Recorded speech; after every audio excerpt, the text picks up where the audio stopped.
Con nosotros el doctor Guy de la Rosa, infectólogo panameño. Guy, bienvenido a tu país, como todos los viernes. Buenos días, Fernando. Buenos días, ingeniero Blandón.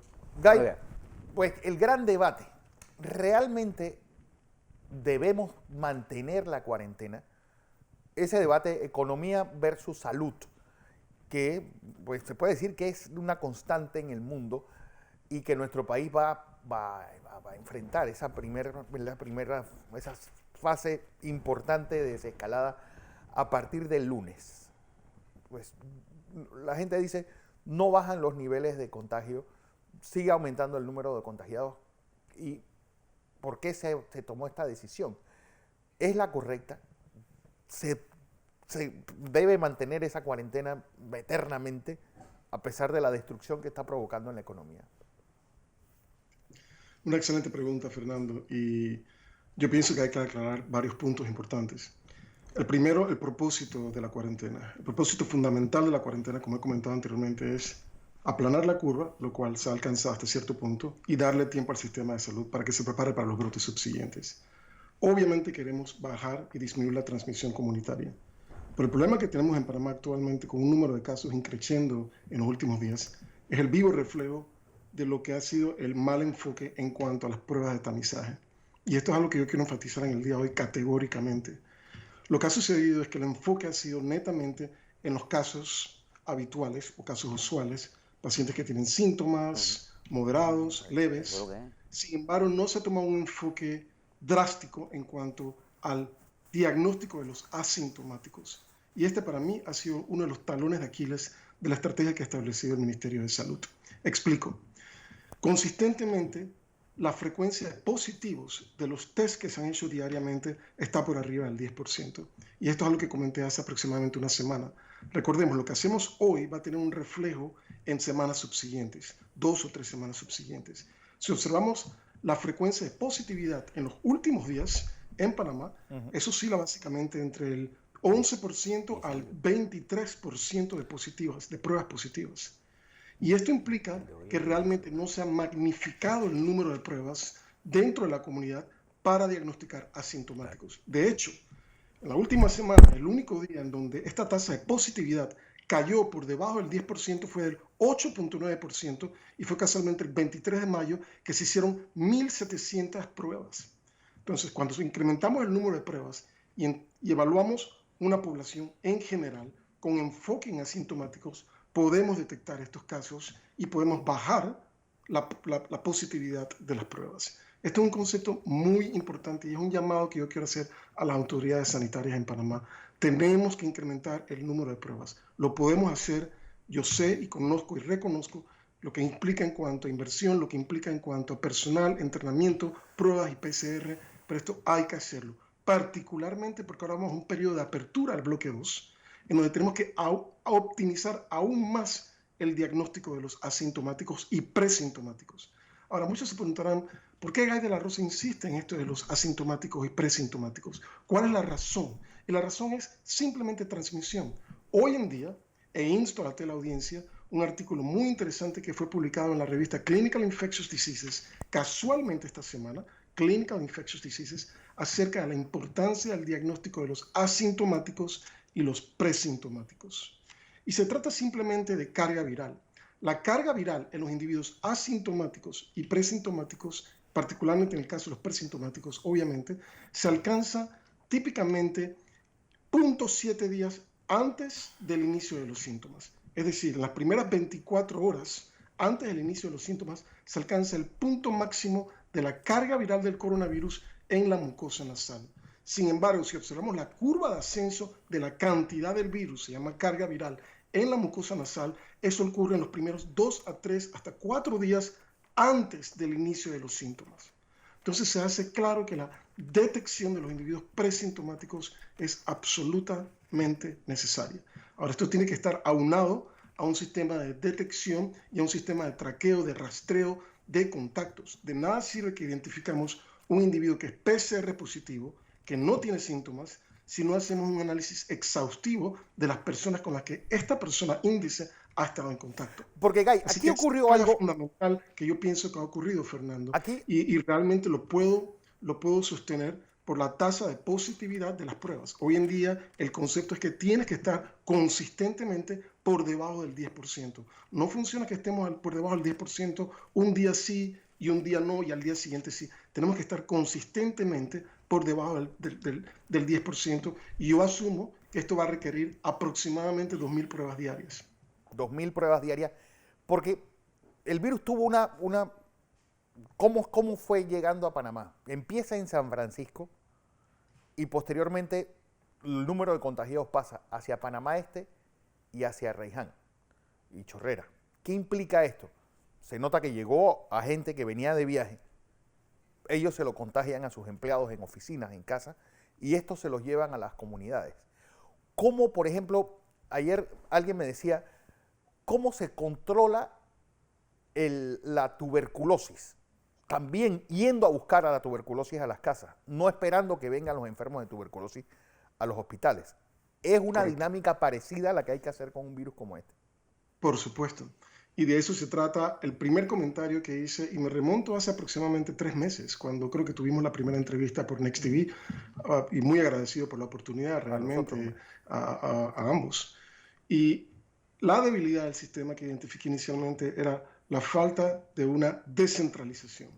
Yo conozco y entiendo que se han hecho todos los esfuerzos necesarios por descentralizar el sistema de diagnóstico en Panamá, y realmente esto es un avance importante que ha hecho Panamá. Sin embargo, no es suficiente. En un periodo en que vamos a hacer apertura al bloque 2 y reapertura económica, que tiene que ocurrir realmente, de lo contrario el colapso económico va a ser irreversible y miles de panameños van a quedar afectados, se hace imperativo buscar estos casos en la comunidad. Aún más importante, esta descentralización. Otro punto al respecto, Fernando.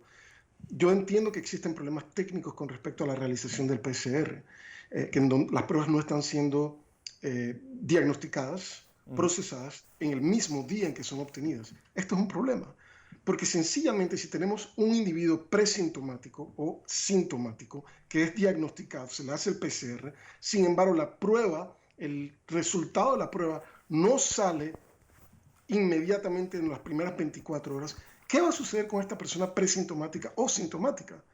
Va a seguir hablando, va a seguir estornudando, va a seguir tosiendo, con la consecuencia de la potencial transmisión. Entonces, la dinámica es compleja. Yo entiendo que muchos de estos pacientes son colocados en aislamiento, pero la realidad es que un presintomático que tiene 0 síntomas, no tiene fiebre, no tiene tos, no tiene rinorrea, no tiene estornudos, se le hace un PCR, este individuo en la fase presintomática es un transmisor del virus. Y esto, las personas se preguntarán, pero ¿cómo es posible que un individuo que no tiene síntomas, que no está estornudando, que no está tosiendo, es capaz de transmitir el virus? Y la respuesta es sencilla. Esto está constatado hoy, no es la opinión de Guy de la Rosa, estudios científicos al respecto. El simple hecho que estamos hablando produce partículas, produce gotitas de saliva, las cuales tienen el virus y pueden llevar a la diseminación y la exposición a otras personas. Entonces, imperativo que vayamos a buscar estos casos asintomáticos en la comunidad. Y la manera de hacerlo es masificar el número de pruebas. Una vez que se identifican los presintomáticos o asintomáticos, estas personas tienen que ser aisladas, y esto tiene que estar nuevamente a una optimización de un sistema de rastreo de contactos. De lo contrario, el ciclo vicioso se va a perpetuar, y lo que vamos a observar es, a pesar de estar en cuarentena en Panamá por 2 meses, los casos siguen en incremento. Entonces, es simplemente el talón de Aquiles en cuanto a la estrategia de diagnóstico que hemos tenido en Panamá. Y este es realmente un punto que debemos mejorar lo antes posible, particularmente por la apertura que tiene que ocurrir. Con respecto a lo que comentabas anteriormente, Fernando, el daño económico va a ser masivo si la economía no se abre. Yo estoy convencido de eso. Yo no soy economista, pero entiendo que tenemos arriba del 20% de desempleo en Panamá, y esto es un número realmente preocupante. Yo asumo que muchos de estos son personas que dependen de micro, pequeña y mediana empresa. La pregunta es, ¿cuántas de estas compañías tendrán la capacidad de reabrir y de retomar todos sus empleados? Particularmente aquellas personas que tienen un salario que depende del día a día. Entonces, tenemos una situación en donde, nuevamente, remonto a los datos de la OPS, un tercio de la población en Panamá, y no es la opinión de Gael Arroz, es datos de la OPS, un tercio de la población en Panamá vive en pobreza o pobreza extrema. La pregunta que yo me hago es, ¿qué impacto va a tener todo esto del coronavirus con el impacto económico, el desempleo, en cuanto a estos índices de pobreza? Claro. Entonces, creo que la reapertura tiene que ocurrir, pero tiene que ocurrir basada en los principios que hemos comentado anteriormente. El distanciamiento social tiene que mantenerse. Converso con personas en Panamá que me dicen, se encuentran con gente en la calle que no está usando la mascarilla. Esto es un error. Es independientemente si tienes o no tienes síntomas. De hecho, si tienes síntomas, tienes que quedarte en casa y aislarte. Y si eres coronavirus positivo. Pero si no tienes síntomas, tienes que colocarte la máscara. Esto es un mensaje importante a la comunidad.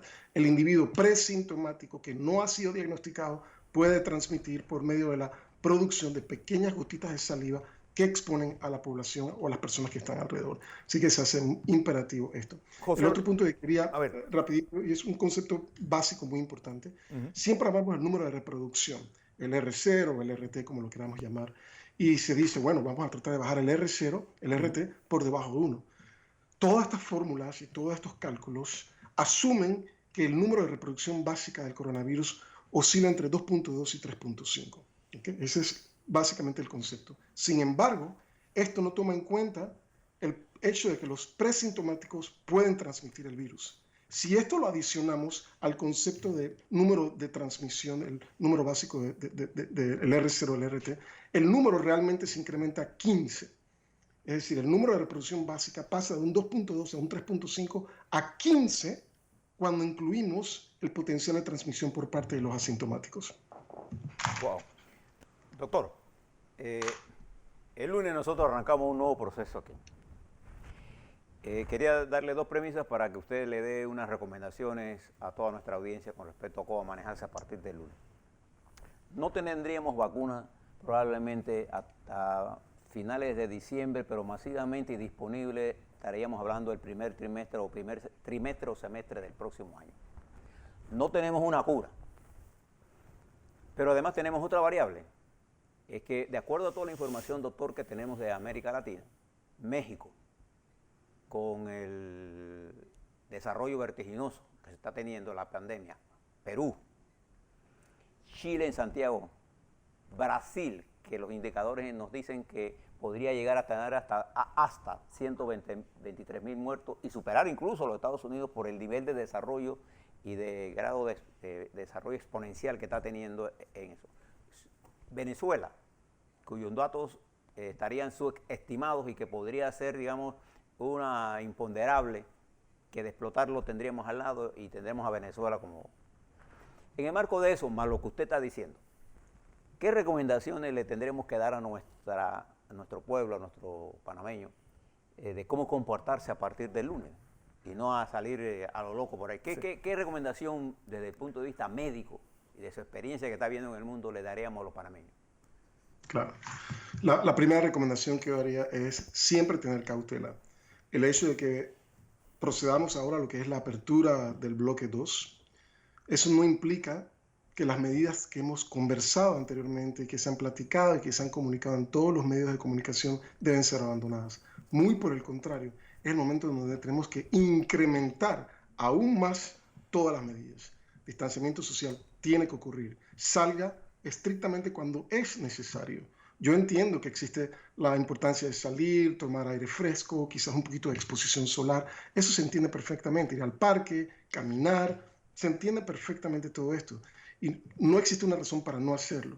Pero el hecho de que usted salga afuera, porque nuevamente estamos en un proceso de reapertura, no implica que debe abandonar todas las medidas que hemos conversado, platicado anteriormente. Distanciamiento social absolutamente necesario. Esos 6 pies de distancia o 2 metros mínimos. Número 2, el uso de máscaras tiene que ser universal. Y esto lo quiero enfatizar una vez más. El ejemplo que le doy, el mejor ejemplo que puedo dar básicamente es el ejemplo de Taiwán. Taiwán tiene una población de aproximadamente 24 millones de personas. El primer caso fue diagnosticado aproximadamente el 21 de enero. Obviamente tienen experiencia con el asunto de la epidemia del SARS, obviamente eso les da una ventaja a ellos desde el punto de vista estratégico. Sin embargo, con una población de 24 millones de habitantes, ellos tuvieron 441 casos y 7 defunciones hasta la semana pasada. Esto es realmente impresionante. Y cuando vemos la manera en que lo hicieron, obviamente tenían un sistema de control epidemiológico optimizado, obviamente tenían un sistema de rastreo optimizado, pero muy importante, y esto es un componente que los mismos dirigentes sanitarios en Taiwán lo comentan, el uso universal de máscaras. Y este es probablemente el factor más importante de los tres, por el hecho de los presintomáticos y asintomáticos. Así que Así es. toda persona tiene que salir a la calle, número uno, por razones necesarias. Si sale a la calle por razones que no sean estrictamente necesarias, mantener el distanciamiento, el uso de las máscaras y obviamente, muy importante, todas las maniobras con referentes a la higiene, el lavado de las manos, etcétera, etcétera. Guy de la Rosa, como siempre un placer tenerte aquí en Next Noticias.